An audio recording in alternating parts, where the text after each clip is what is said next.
a newbie, and especially myself, I would bang my head against the wall, not realizing I'm dealing with unmotivated people. Yeah. And if you really want to be frustrated, try talking to a whole lot of unmotivated sellers.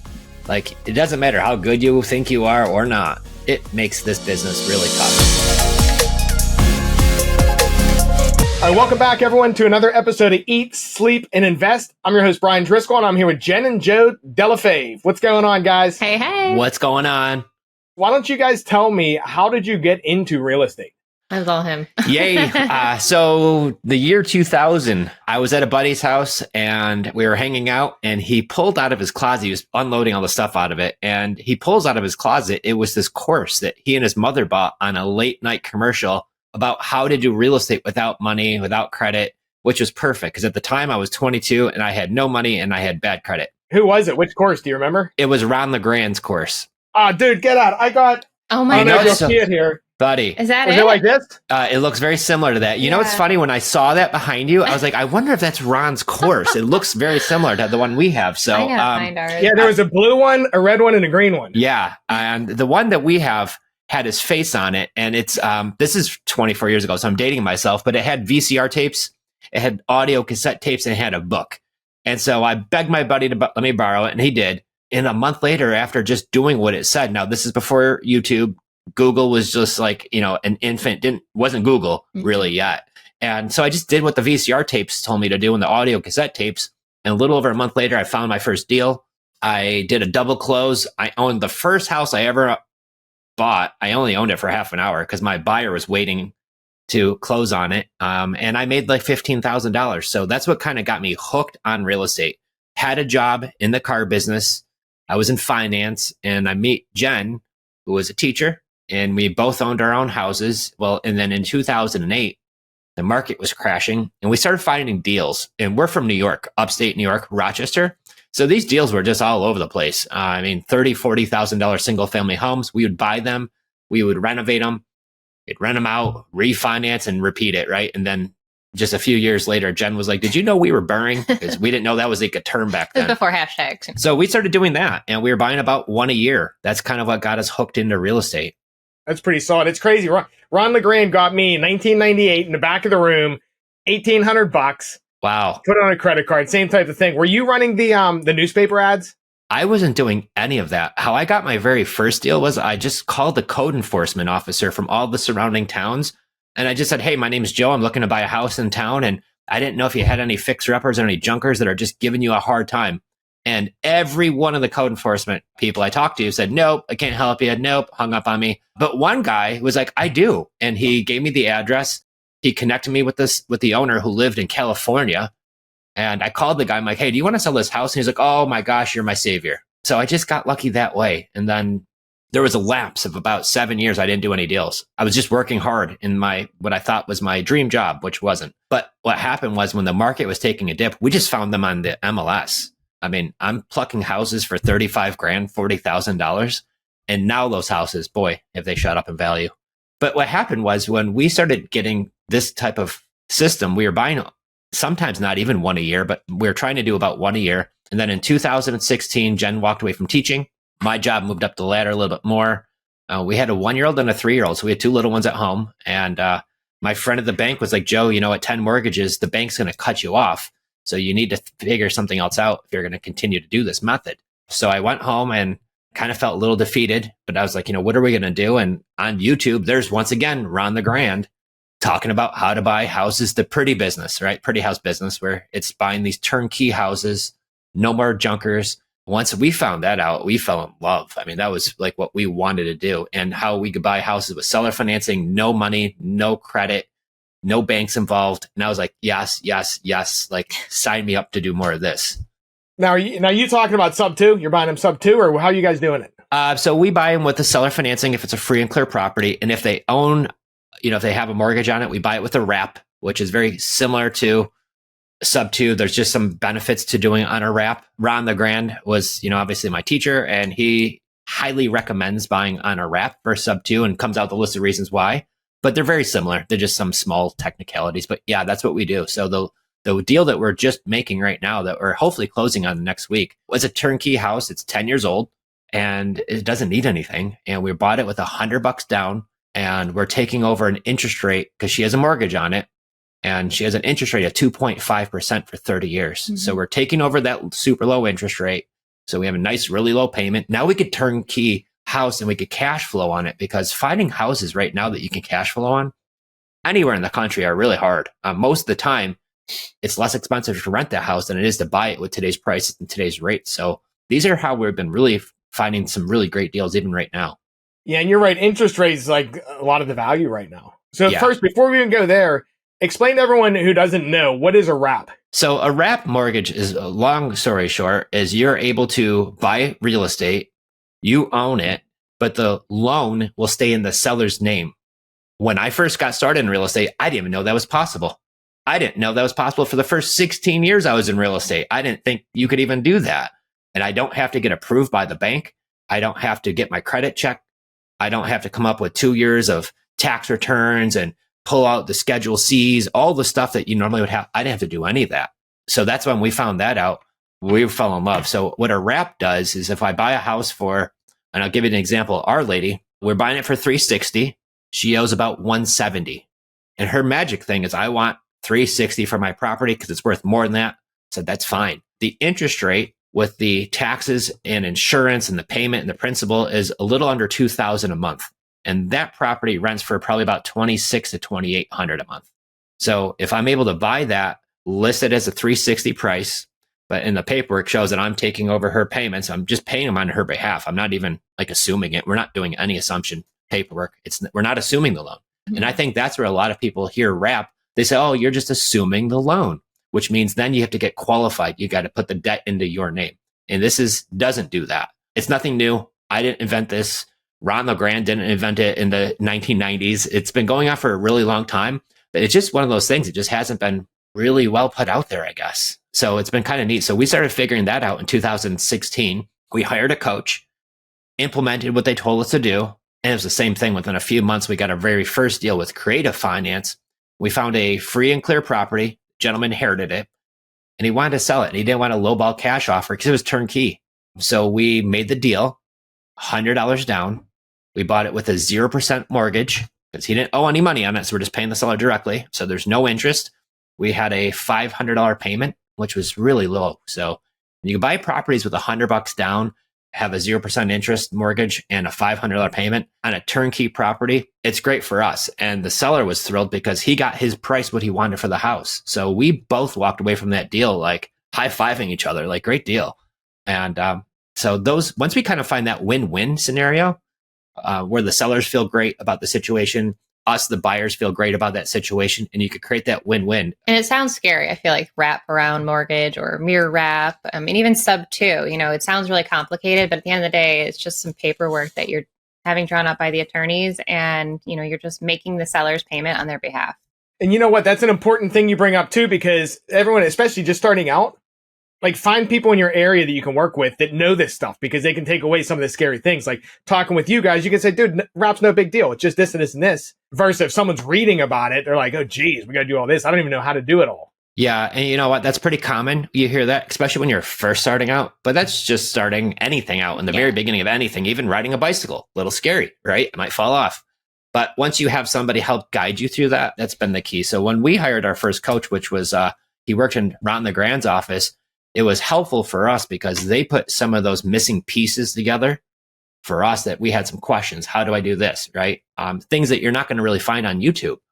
And once we had that dialed in, oh my gosh, the sky was the limit. Yeah. And that's kind of cool too, because it's just rinse and repeat. Let me ask you this. How does it work working together, husband and spouse, like husband and wife? How do those dynamics, and how do you balance it, life, personal and work, things like that, so you're not like, going crazy? There's no balance. I think, first of all, you have to want to work together, which we do. And it's kind of funny because we started full-time in 2020. And then last year, when we moved to Florida, we thought we needed an office. So for probably like 6-7 months, he was rushing out the door, going to the office, like not seeing us all day. I'm like, this is not what I signed up for. So we've decided to do away with the office, and we have, figured out the team. But most importantly, office or not, you have to just figure out what you're really great at, what you're not good at, and like let the other person like do what they do well and let them go, And so we had to figure that out in the beginning. I did not love hopping on seller calls, negotiations, analyzing deals. That's just not my strength. I don't love it. I can do it, but he loves it. But I do. Yeah. So I'm more of the operations, kind of handling the team, managing everybody, and I love marketing. But he's definitely the one. Get him on a seller call, he's ready to rock. Well, and I think it's important to figure out what roles you fit in best, and do that. And because at the end of the day, when you work with your spouse, you still have to go to bed every night with the boss, and so you want to make sure you're always on good terms. So relationship first, business is obviously very important. But you got to remember, at the end of the day, you're going to be married. So yeah, but we're not don't talk about work at date night, or it all kind of blends and it works for us. But we do try very hard, put the phone down, quality family time, focus. But there's also times where I'm like, "Are you in the CRM?" Or I'm on answering somebody's question. Or it's 9:30 at night and we should be sitting down watching something or doing something, and she's got her laptop up doing work. And it's kind of just balancing each other too. And we need that because there's certain times where Jen does not know when to relax. And I'm like, put down your phone, right? And then there's certain times she's like, you're in bed. What are you doing on the CRM? I'm like, I'm just checking. Well, because we also homeschool our two kids too. Yeah. So we like to, just keep it real interesting around these parts. So we're definitely putting on a couple different hats, but it's really awesome. Next week we're able to take a week and go to Arizona, and we're really excited to bring the kids along and travel. And, again, we don't necessarily have the time freedom yet because we're in the building phase, but location freedom is just it's so amazing. Yeah, and that's interesting too, because you can go wherever you want, you can work from wherever you want, really, right? Yeah, we buy all of our properties virtually. We do not go to real estate or properties. And if you see Jen and myself at a property on Instagram or Facebook, is because we went there to create some content, which is maybe once a year. And we do deals 10, 15, 20 minutes from us. We do deals way out of state that we never go to. So part of why we love what we do is we do it all virtually. And we've got deals going on all over the country. So that's been really neat. That's cool. So I heard a couple things. Number one, buying a house with $100 down. I don't think a lot of people understand that you can control a property for very low money. But how are you guys finding the deals? So I want to kind of elaborate on that last thing you just said. So yeah, it sounds great, $100 down, but we do pay closing costs too, which, could be several $1,000s. So not 10% down or 20% down to the seller. Yeah. To the seller, it's $100 down. We do pretty good lead generation through Facebook. We've done yellow letters where we send the direct mail. We've done, cold calling and looking on Zillow, and even driving for dollars. And don't get me wrong, every way works. We just found a niche with Facebook. This was 4 years ago, and we've kind of zoned in on that. And it's been doing pretty well for us. Now, here's a question for you. So seller hits you up. They want to sell your house. How do you position, or what do you ask to see if they'd be a good candidate for creative financing, seller financing, that kind of stuff? Yeah. So when this is why I like Facebook, is because when somebody sees our sponsored ad, they reach out to us. Which I love. Instead of me cold calling somebody, they're reaching out to us. We have a script. We have 10 questions that we do just through Messenger. So we don't have to get on a phone call right away. We ask them the 10 questions, their address, why are they selling, how soon do they want to sell, does it need any work, things like that. And then we ask 100% of the time, we ask, would they be open to terms? And also, what's their cash number? And so on every deal that comes in, we could almost make an offer. There are some situations right now that we do run across, however, where the deal just doesn't make sense, right? They maybe it's a beautiful house, turnkey, but they have a 6 or 7% interest rate. And I'm looking at what their payment is. And I have one right now in Columbus, Ohio. The house is gorgeous, needs nothing.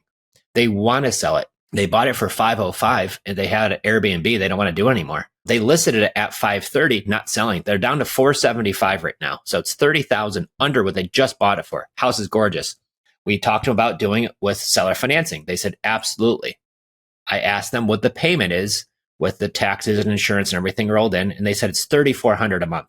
And when I look up some comparable rentals in the area is only getting $2,200 to $2,300 a month in rent.